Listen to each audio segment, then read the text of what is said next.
A segunda questão é a Venezuela, né? Nesta semana nós tivemos vários desdobramentos. A Venezuela foi suspensa do Mercosul, houve um ataque a um quartel militar na Venezuela, que é um ataque que foi realizado, segundo as autoridades venezuelanas, e depois aparentemente ficou confirmado isso daí, foi realizado de fora para dentro do quartel, por um militar que havia sido expulso do exército, e foi apresentado em toda a imprensa nacional como sendo uma sublevação de militares que não aceitam o governo venezuelano, que é uma completa falsificação. A tentativa de ataque foi debelada, né? Vejam vocês, é um dado importante para a gente ter em mente, que o quartel foi atacado por 50 pessoas, entre eles 3 ex-militares. E uma parte das pessoas desapareceu, e dá para perceber que esses ataques eles não são feitos por uma população civil revoltosa. São ataques que são organizados por elementos paramilitares, que têm apoio externo e tudo mais. Ao que tudo indica, o objetivo desse ataque era o roubo de armas para armar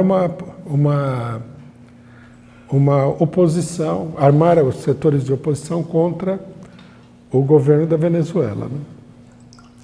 Nessa mesma semana, a Assembleia Constituinte, uma coisa que era natural, né, assumiu a soberania do poder político na Venezuela e declarou a subordinação de todas as instituições nacionais à Constituinte, o que é natural, porque senão a Constituinte não seria uma Constituinte de verdade.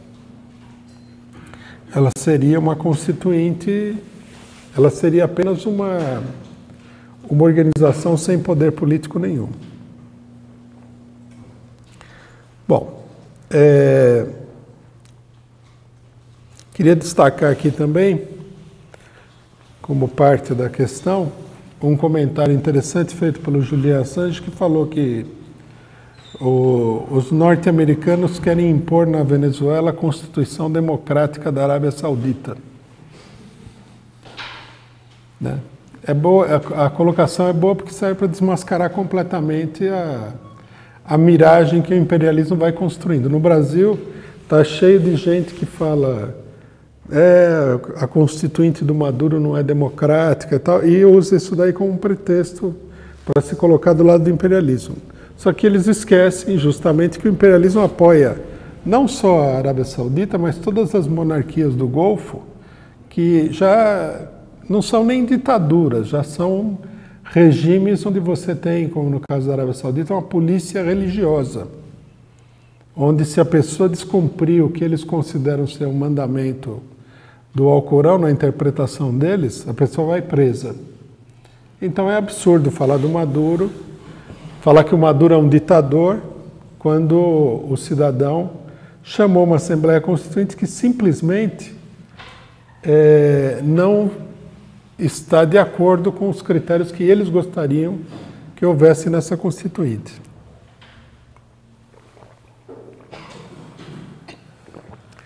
O mais importante de tudo saiu, no entanto, se não me engano, ontem, quando o Trump declarou que ele não descarta uma intervenção militar na Venezuela. Quer dizer, é a voz da metrópole colonial, né? Que,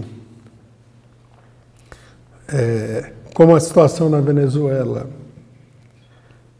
o governo está enfrentando dificuldades, eles vão intervir para organizar as coisas por fora de qualquer decisão soberana do país. É uma declaração de violação total da soberania venezuelana. Na semana passada, nós falamos que e eu gostaria de reiterar aqui e explicar um pouquinho melhor, que o eixo da luta contra o golpe, ou seja, o eixo da luta contra o imperialismo, em escala internacional, mas também em escala regional, estava tendo como centro, estava se deslocando como centro para a Venezuela. Quer dizer, é na Venezuela, nesse momento, que se dá o maior enfrentamento e a maior tensão e onde se produzem os acontecimentos mais decisivos no que diz respeito à luta contra o imperialismo em todo o continente.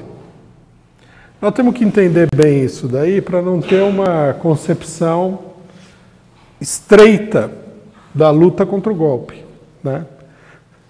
Nós assinalamos desde o começo que a luta contra o golpe é uma luta de caráter internacional. O golpe de Estado, né? O próprio golpe de Estado, é uma questão de caráter internacional. Não é apenas um problema que diz respeito às qualidades ou defeitos do governo do PT no Brasil, para o bem ou para o mal, mas que diz respeito a uma política geral de dominação do imperialismo em toda a América Latina e no mundo, né? Em resumo, a situação do capitalismo é uma situação extremamente grave, extremamente delicada.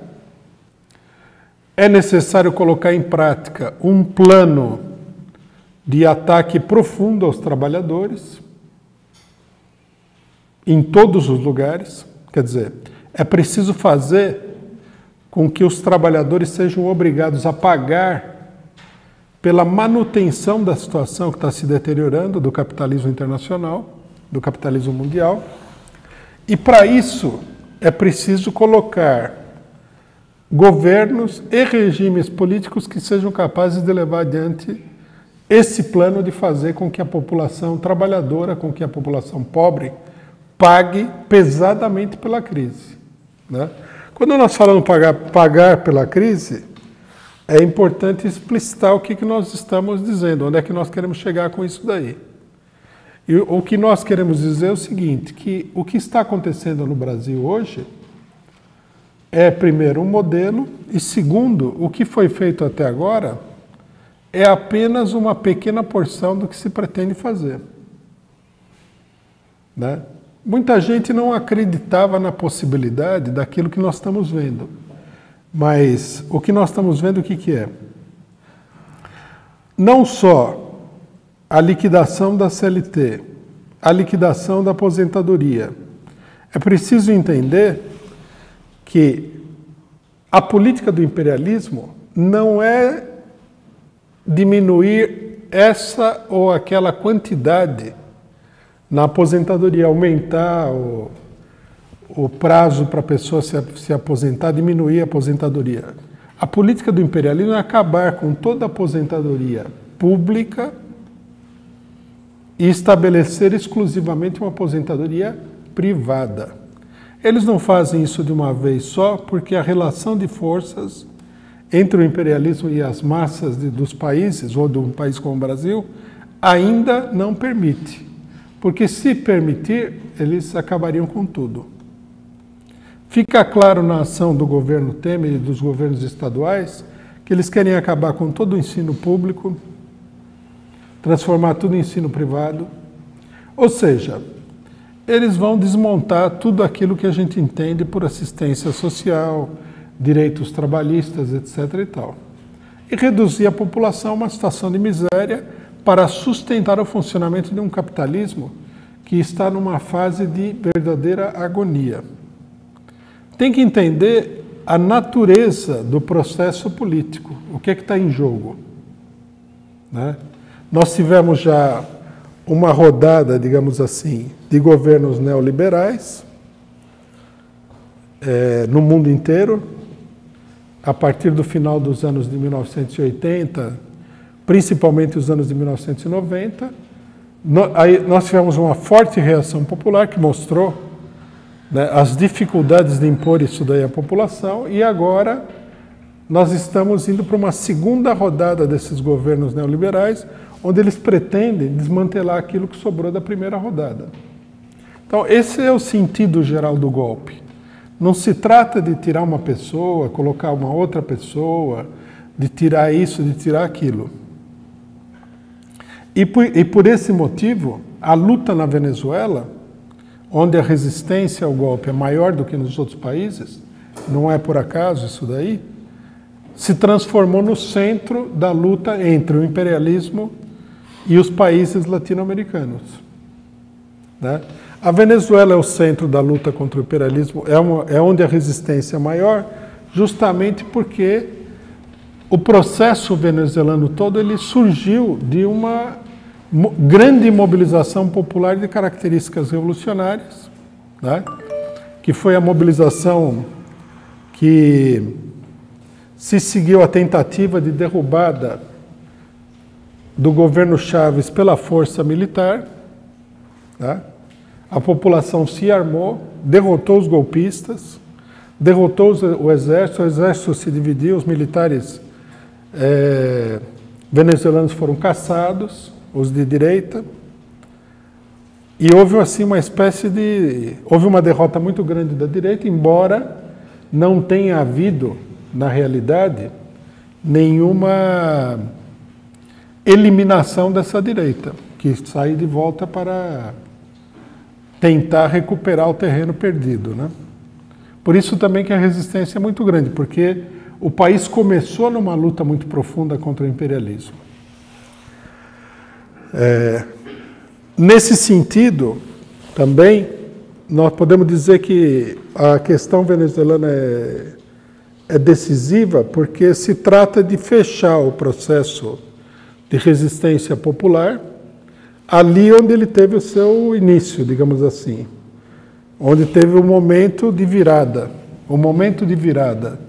dos governos neoliberais anteriores para a situação posterior, de governos nacionalistas e tudo mais, e reformas sociais, foi justamente a Venezuela. Então, a destruição desse processo venezuelano é a reversão dessa etapa que nós estamos atravessando. Se a Venezuela sair vitoriosa, a ofensiva do imperialismo ficará truncada. A derrota do imperialismo na Venezuela pode, inclusive, levar a uma reversão da situação nos demais países. Por isso que nós temos que prestar o máximo de atenção nessa questão e considerar a importância concreta, direta, dos acontecimentos venezuelanos para o desenvolvimento da situação em todos os países da América Latina e no Brasil.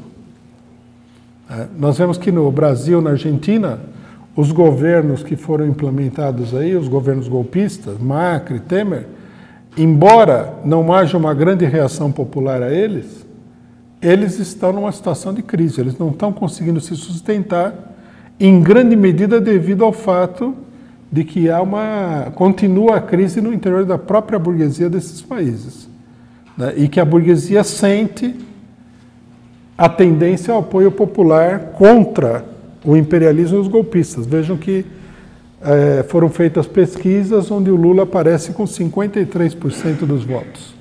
Quer dizer, há uma base de opinião para reagir contra essa situação. Se a Venezuela for derrotada, se o golpe na Venezuela for vitorioso, se o processo venezuelano for esmagado, é bem provável, isso eu acho que nós temos que ter bem claro na nossa cabeça, que o processo nos demais países vai evoluir não apenas para a direita, como com muito maior rapidez e profundidade. Por isso é importante, por isso é fundamental dar a devida importância para a questão da Venezuela.